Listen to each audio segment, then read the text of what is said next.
Can you hear me? Everybody can hear me? Okay. If you don't hear me, I could try using better with the mic. Better? Okay. Okay. I have never used this, so I will. Okay, first, about myself. I'm Enrique. I've been working on web development for over 20 years. I don't know when I started to work with Drupal. I know it was with Drupal 6, but I don't remember the year. And the last 10 years, I've been working for entity data. And most of the time, I've been working for the European Commission. Projects for different European institutions. And there are a couple of links about myself.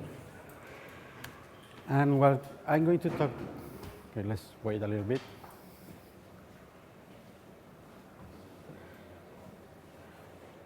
What I'm going to talk today is about the process of updating a project to Drupal 10.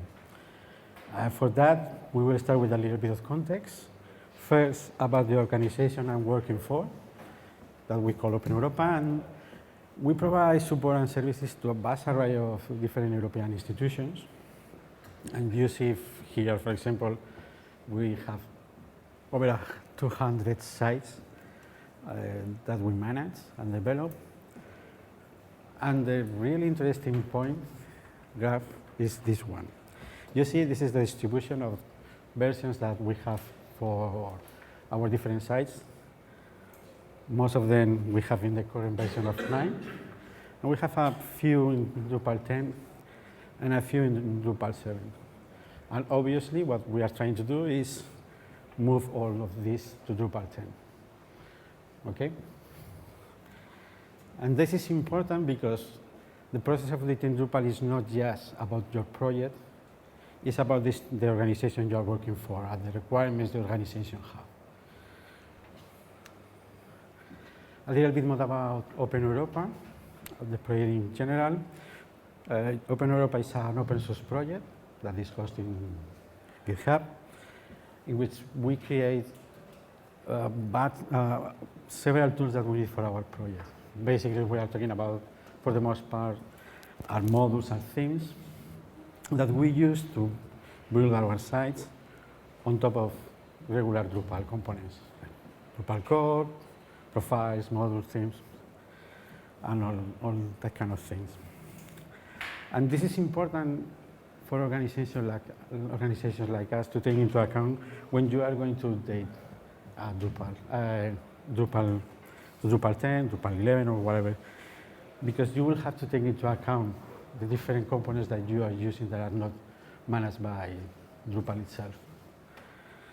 In our case, because it's one of our projects in Open Europa, has a, sorry, louder. I don't know if I can raise the volume. I will try to speak louder, okay? Okay, I will try to speak louder. Because it's one of these projects that we have in Open Europa, has several maintainers. At the end of the day, for people like me that we use those projects, those modules, we can treat it like any other module from Drupal, like any other contributing module from Drupal, okay? Now the project itself, this is a project that we started nearly 2 years ago, and it's scheduled to be put into production next week. And it's a very classical migration audit process project. It's a project that is in Drupal 7. We started the first step, migrated to Drupal 8. And one of the things that we needed to do is migrate the data to the new version of Drupal. And on top of that, develop all the functionality that we need. And over the course of these 2 years, we have to update to Drupal 10, and then, sorry, Drupal 9 first, and then Drupal 10. So this is something that we will probably have to do for other projects. So we'll have to repeat the process in other similar projects. And it's a reflection of the problem of of keeping all legacy code and all legacy Drupal versions. Because as you see, going from this to this has took us 2 years. But this is a lot of time, to be honest. Then the next step is what do we want to accomplish in the process of on the update process itself. First, we want to reduce the number of versions to support, and this is not a requirement for the project. This is a requirement for the organization. The organization itself, we don't want to have Drupal 7, Drupal 8, several Drupal 9 versions, and then Drupal 10. It's really difficult and complex to maintain so many different Drupal versions. So obviously we want to reduce that. And this is an effort that we need to do throughout the organization, starting from the developers. Then we want to have a small and easy to test steps that we can deploy even into production. We don't want to have to develop or do all the updates, hope that everything works, and deploy into production and test everything at the same time. Ideally, I will try to speak louder without the mic because it's really confusing for me. Basically, what we want to do is have a small batch of updates, do the update, test it, deploy it, test it, and if necessary, be able to roll back easily. So we don't want to do all of them at the same time in a single step. It's too risky. We want to be able to have several developers working at the same time. And there is really no magic bullet to do this, because you cannot really break down the process in a way that you say, okay, you can do this, you can do this, you can do this. You have to talk. But if you break down the process into small steps, it's going to be easier, because you have to talk. There is not so much thing to talk about. It's easy to work at the same time. Then another important thing for us was to make composite dependency easy to manage and to understand. Because I guess every one of you has at some point used Composer, I guess. And it's very easy to not know what it's doing. So if you reduce the number of components that you are updating each time, it's easy to understand, and you will know what is happening when you do the update. And finally, we want to be able to repeat the process. We don't want just to do this update and forget about it.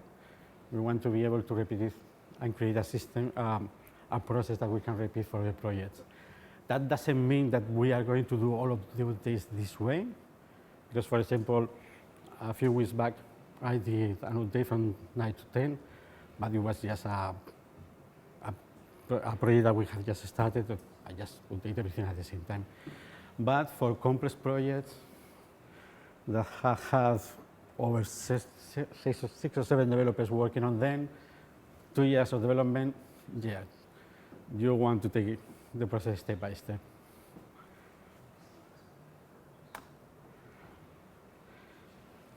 Now, I'm going to talk a little about the process itself. First, the changes in Drupal 10. This is a common list in every page that you see about about updating to Drupal 10 and the changes in Drupal 10. The first two are basically things that are under the hood, and for the update process, you just don't care. They should work, and they work. You just update and they work. These three are more important. First, jQuery is a more fun core. We'll see later the implications of this.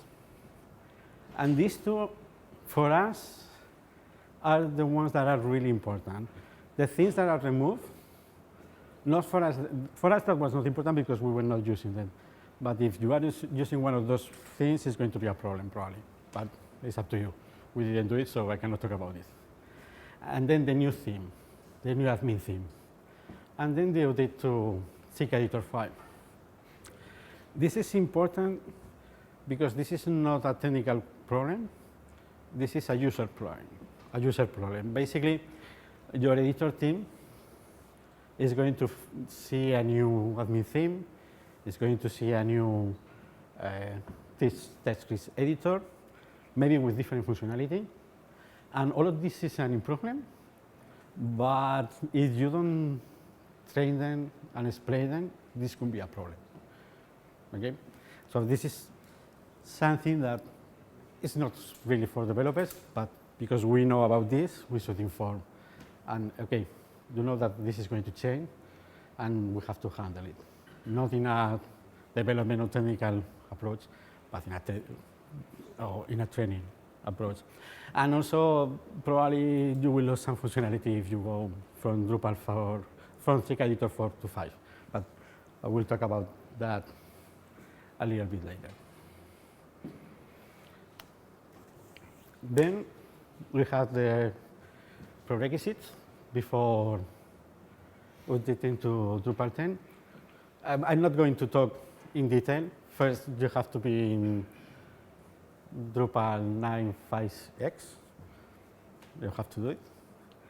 And second, you have to update to PHP 8.1. This is something that you can use this tool or any other tool to check the duplications in your code. This is a thing that we did a year ago. At that time was kind of complex because we have to update quite a lot of our code. We have to manage a lot of warnings and notice, but at this point in time, if you update any contributing module that you want to update or things like that, should be already, or almost all of them, be compatible with 8.1, because in order to be compatible with Drupal 10, they have to be compatible with PHP, okay? 8.1. So that should be pretty straightforward update. My only recommendation would be not do this at the same time. First update to PHP 8.1, ensure that everything works, and then update to Drupal 10. Now, the work itself, what you need to do, what tools you need to use. And the tool that you will use is this upgrade status module that you have here. Okay, you have to start it and just use it. And basically, we'll tell you almost everything you have to do. The way to use it is you can use Drupal or you can use the web interface. It will give you a list. It will basically scan all your code, Drupal code, contributed modules, contributed themes, custom code, everything, and it will tell you what is the status, the compliance status with Drupal 10, and the steps you have to take for each one of these components to upgrade to Drupal 10. And in 80% of the cases, it will be just do what it says. And there are some corner cases that we will see that you will have to manage in a different way because basically it doesn't understand what is happening, the model. Now, once you install the model and you create the scan and gives you the list, you can manage that list however you want. I'm going to show you what we did. The first thing we did is just create a nested file because that's what we do. Yeah, we saw that we have 174 modules, which is a little bit of scale, to be honest. And what we did is, okay, take all the modules from the status, use the status component to the status, with the status module to get a list of all the modules, the current status of the module, and the action that we need to take for each one of these. Okay? And if you break down all the different status, an action is what you get is that you can categorize all the modules and things that you have in one of these cases. First, you have modules that are already compatible. You have nothing to do with this. Leave it as it is. You just have to do the normal maintaining process that you do in your modules. Basically, security test, for example. Okay. Then you have modules that you have to update. This means that this is a module that your current version is not compatible with Drupal 10, but you can update to a compatible version with Drupal 10. There is a tricky case related to this that I will explain later. Then you have modules that you have not installed. Basically, it always happens that you develop a module, you don't use it, you don't install it, you don't delete it. Just delete it. It's pretty straightforward. Then you have your custom code that this includes modules and themes. And we'll see later what you need to do. But basically, you have to update your code to Drupal 10. And finally, you have modules that are not ready for Drupal 10. That means that the current version is not compatible with Drupal 10, and there is no version compatible with Drupal 10. And we'll see what you should do with these cases. To be honest, this was scary at the beginning because we didn't know what to do. But as time went on and we see the number of cases that we had, it was not really much of a problem for us. But depending on what module, if this happened to you and what module it happens, yeah, you could have a big problem with this. Now, an alternative way to use the information from the module is text files. In fact, the text file is something that we created from the text files. The text files are produced by the module itself. And what we did is something similar, in which we basically get a text file for each one of the cases. These three, the two tails are compatible already. Yeah, we didn't use it, but this is really important because basically this will tell you what you have to do with each of your custom modules, what code you have to do update, and the specific changes you have to do. So this is key to the process.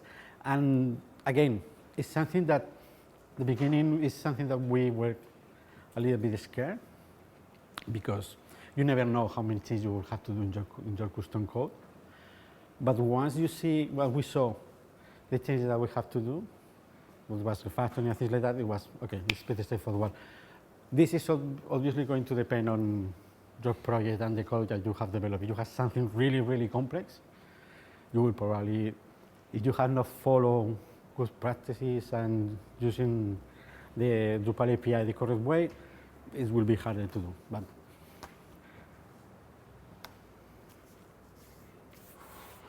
okay, now I'm going to talk a little bit about the ideal process. That means that this is how the process we want to go. This is not the way it's going to go, because we are going to have exception basically through all the steps. Okay, but the idea is first let's keep our current code up to date. Just apply do we have water? We will keep our modules up to date. Okay, apply security patches. Then update the modules that need to be updated to a version that is compatible with Drupal 10. Then we will update our modules. Basically, we will update the code. We will do the changes that we need to do in our code. We will do this because usually our custom code is going to have dependencies to the modules that we have in the project. And in our case, that does not just include contribute Drupal modules, it also includes the modules and things that we use from our Open Europa, for our own repository. Finally, once you have this, you update the core itself. And for each one of these steps, you can, you should test and you can deploy. You can do all this process, deploy to production, and then you can update the core. And this is going to reduce your risk, basically. Okay? If you do all this at the same time, it's easier to have problems. Now, the specific steps is the same, basically, in everyone. And for compatible and to date, you just compose it, you require update the package that you want to update with the dependencies related to it. In our case, we were very specific because we have the list that we wanted to update in this step, so that we did this model, this model, this model, this model.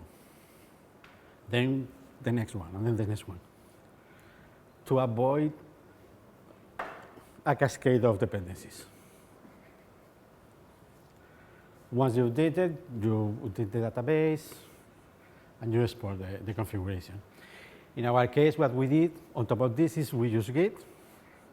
We create a branch for each of the processes to update. We create a pull request, we review the code, and we merge. And from then we can deploy to acceptance and test in acceptance. And if everything was in acceptance, we can deploy to production.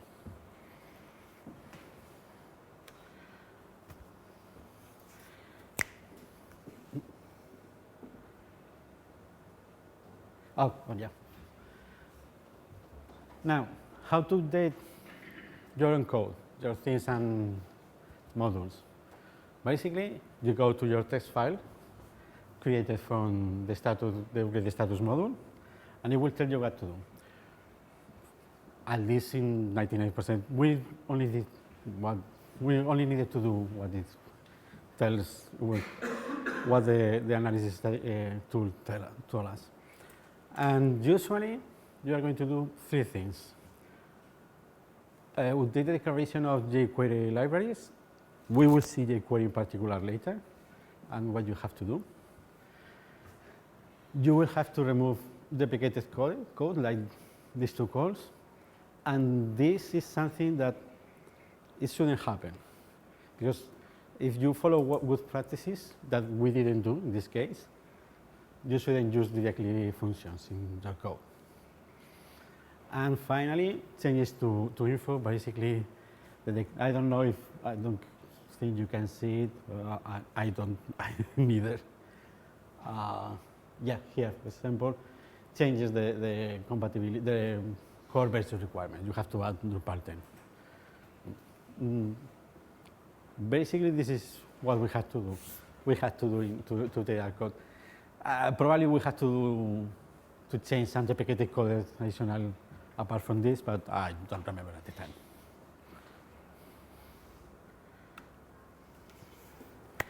Now, once you have done all this, you have updated all your contribute modules, all your custom code. Then you go to the core. A recommendation: use composer updated to see what you have to update. This is going to depend on your project. On your project, you may need to update core dev, composer scaffold. There are many ways to create a Drupal project, so it's going to depend on how you created the project. But once you do it, it's the same. You update or require the package that you need with the dependencies. You update the database, and you export the configuration.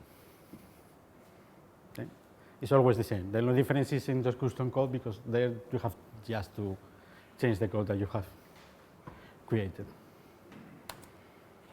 Now we go to the special cases. Okay? There are not really many, and are not really too special, but it's something to take into account. Sync editor. Okay. So if you remember, I told you that in Drupal 10, Drupal 10 sync editor is updated to sync editor 5. Okay. So the first thing is you have to take a decision. do you want to keep 4 or do you want to take to 5? That's the first step. There are pros and cons. Usually it's better to just update to Drupal 5, but you may lose functionality. In our case, we were using some Seg Editor plugins that were not even available in Drupal in Seg Editor 5, so we decided to keep Seg Editor in version 4 for the moment. But I think at the end of the year, they will start giving support to Drupal 4. Okay? So I don't know the process to update to Drupal 5 because we didn't do it. But to keep Drupal 4, what you do is just install a module for Drupal 4. That is for Seg Editor 4. Okay? And you can do it in the step that you, whatever step you want. In particular, we did it in the to update step because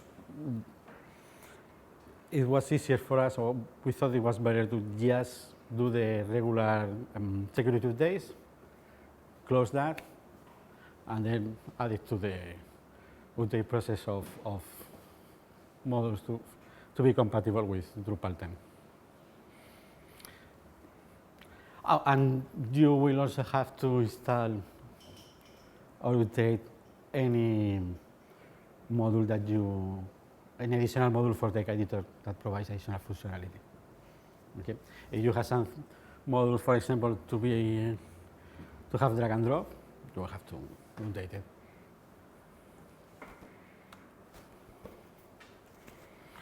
Now jQuery. Again, jQuery is similar to Seg Editor, what you will have to do, because it's removed from core. And this is important not just now, but basically what this means is that at some point, Drupal will not support jQuery. So this is something to take into account later. We will talk a little bit about that. But basically, jQuery from Drupal 10 forwards is provided by external modules, a contributor module. So there's a link here that tells you what you need to do, but basically for each all the already existing jQuery components that are in core, you have a jQuery, a contributed module that you need to install. Okay. Once you have installed each of the modules that we did before the custom step, we did this because we needed to update our own code because we were using some jQuery components. Once you have this, you can change the dependencies declaration in your libraries, in your code. Okay? And for any contributed module that uses jQuery, the maintainers will have to take care of this, and it will work. Okay? We didn't have any issue with this step.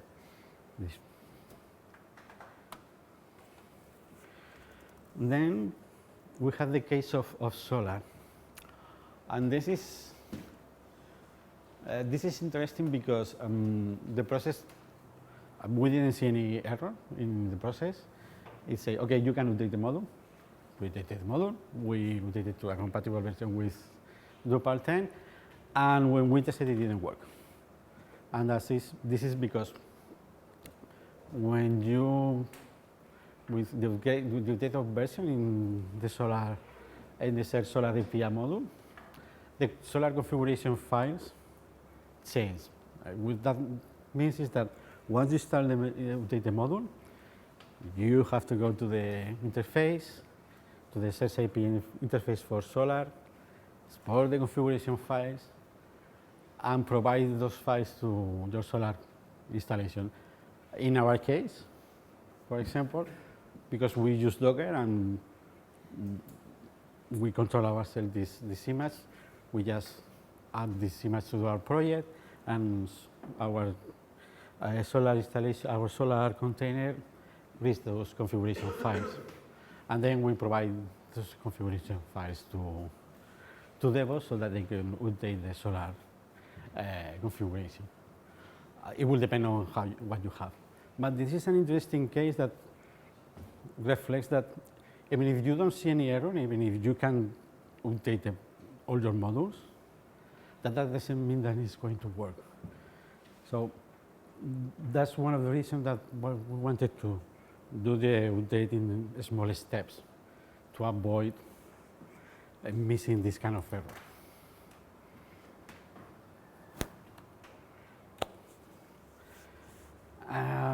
Now, no dual version. This is something that the module, the upgrade status module will not tell you about. In fact, what it will tell you, like in this case, in this module hall, is that you just have to do the module. You will try to do it, and Composer will complain. It will say that it cannot manage the dependencies. And this happens because the version that you have installed is compatible with Drupal 9, but the version that is compatible with Drupal 10 is this, and is only compatible with Drupal 10, which is a problem. Okay, so the way to solve this that we did is to update this at the end. Once we have done all the other updated process, and we update the core, we update these kind of modules. Okay, but I think there is another way. I think there is a way in Composer to declare optional dependencies, and I tell you because a coworker just told me about this. So if this is possible, it's a better way, in fact, because you can say, okay, you can choose the dependencies, the dependency declaration of this module, and you can say this version or this version, and when you update the core, it will update this from this to there. Okay.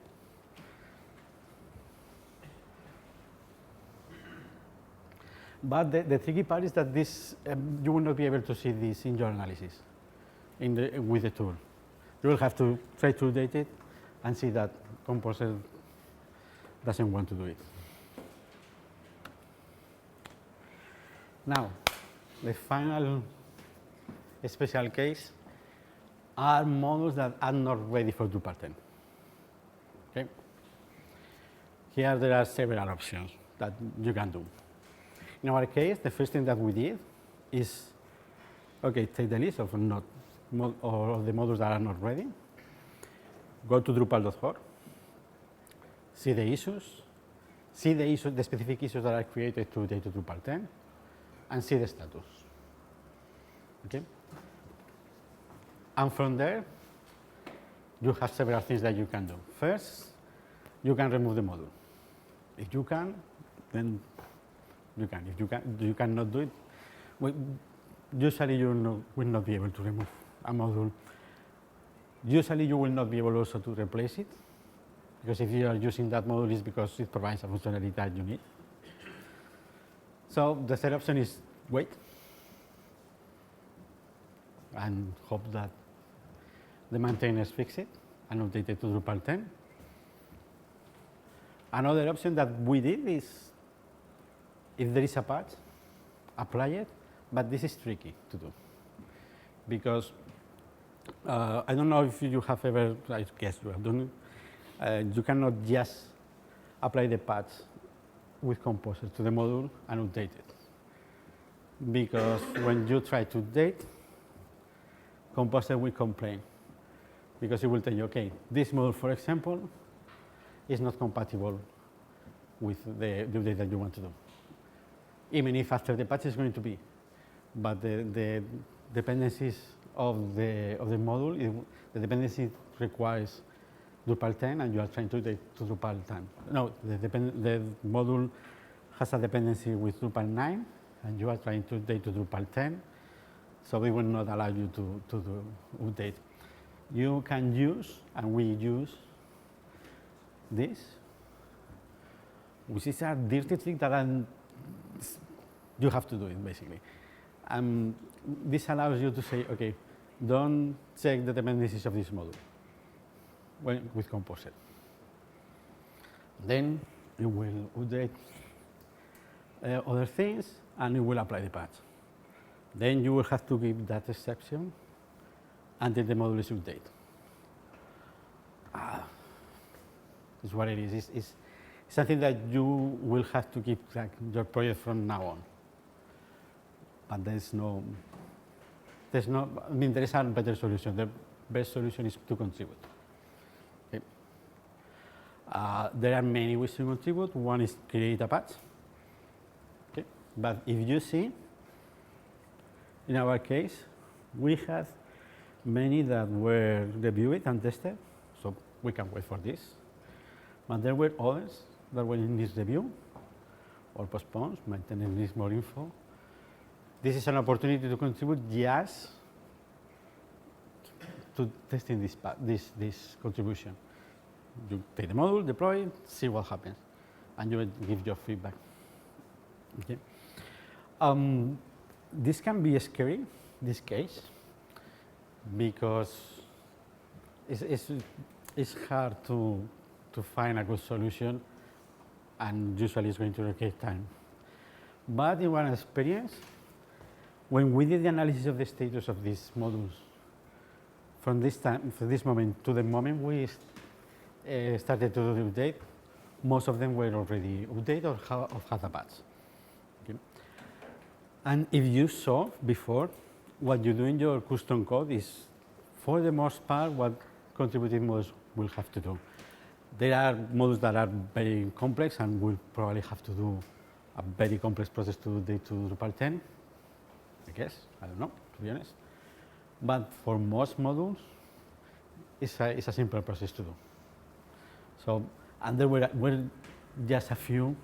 Most of them that are not here were related to Sec Editor, in fact, which is a kind of pain in the ass, but it's what it is, okay? And this is the process, okay? This is what we did. And this is what we learned from this process. First, pros and cons of first, the update process pre-Drupal 8. Okay? To me, there is only one advantage. That is that Drupal 7 started in 2011 and will end in 2025. We're talking 14 years. That means that you may have a site you can keep with minimal maintenance for 14 years. That's value. If you compare with Drupal 8, we're talking about 6 years. If you compare with our project, we started in Drupal 8, and in 2 years we have gone through Drupal 9 and Drupal 10. And in a few years, we'll have to go to Drupal 11. The cons. There are many other cons, but for me, this is enough with this con. That is that going from Drupal 6 to 7, from 7 to 8, is not really an upgrade, at least in my experience. It has never been an upgrade. It has been a complete new project, always. And it's a lot of effort, usually to replicate functionality that you already have. And it's difficult to justify to a client, okay, give me all this money so that you can have what you already have. Now, the new model. Well, new model is from Drupal, it's started in Drupal 8, so it's not really new, but it's easier and faster to do.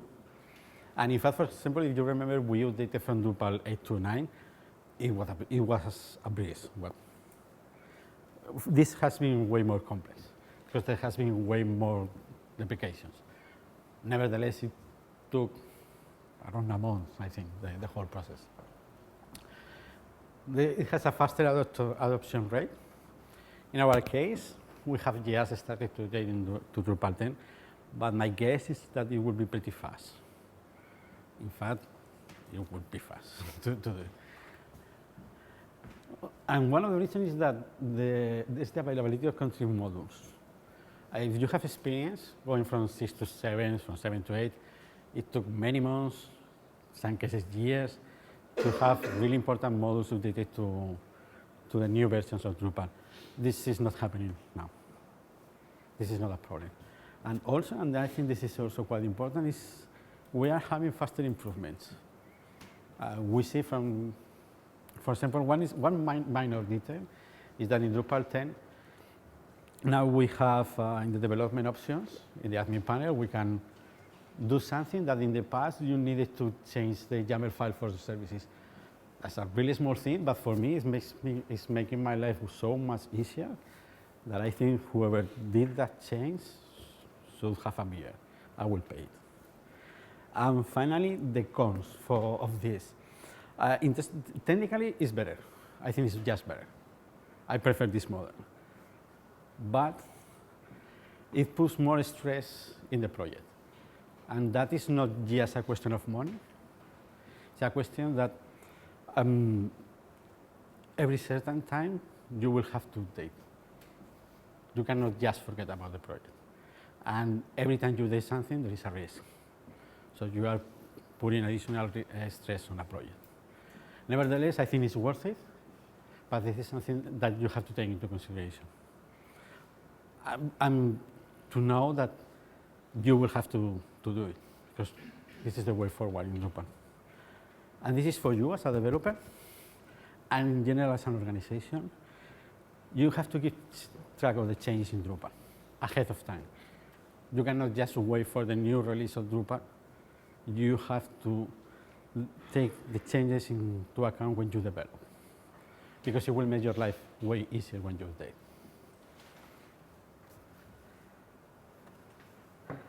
And this is the thinking ahead that you have to do. Just 3 small things. Keep track of the deprecations. Okay? If you saw, most of the time, the things that we have to do in this process and take into account is things that have been removed from our code, going from SIG editor 4 to 5, removing jQuery, all that kind of things. Keep best practice up to date. The more you apply best practices, the easier it will be for you to update a project. Is the way it is. Not always. There will be cases in which you will have to do a lot of work. But if you use best practices when you do your project, when you do your own code, it will be easier. And finally, use vanilla JavaScript. jQuery is going out. And in our case, we have to do quite a lot of JavaScript development, and we just didn't use jQuery in our JavaScript files. All the code that we did, or I think, I hope that we did, all the JavaScript code that we wrote was in vanilla JavaScript. What the JavaScript implementation that we did from the API, from, for example, IAS4 or things like that, that Drupal takes care. And when that's updated, it will be updated. Okay? And with that, I'm done. Do you have any questions? I have a question about SIG editor 5. Yeah. Because I was struggling in the migration from SIG editor 4 to SIG editor 5, and I have to migrate some plugins from SIG editor 4 to SIG editor 5 because we are losing functionality. Yeah. Do you have any suggestions or something like that to migrate? We haven't done it.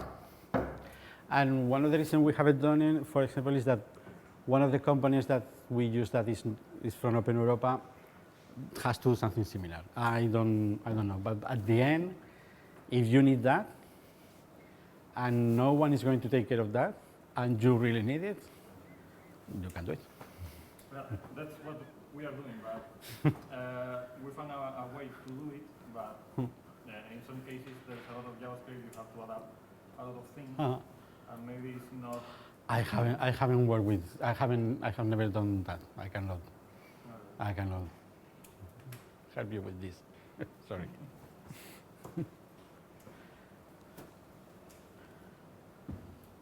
Anything else? No? Actually, I got a question. Who is the process for non-ready modules? Yep. You talk about compose Drupal element, I think. How is the process to decide if you spend some time contributing or applying the patch to ignore and compose that module? In our case, we were running out of time, so we applied the patch. Okay, but usually, ideally, if it's in this review or something like that, try to push for that. Do the review, comment, and if it was okay, comment and try to push for that to be contributed. And if there is a patch, and you are going to use the patch, then at least you think it works. So try to push it. In our case, we ran out of time and was okay. Well, let's go with this. No.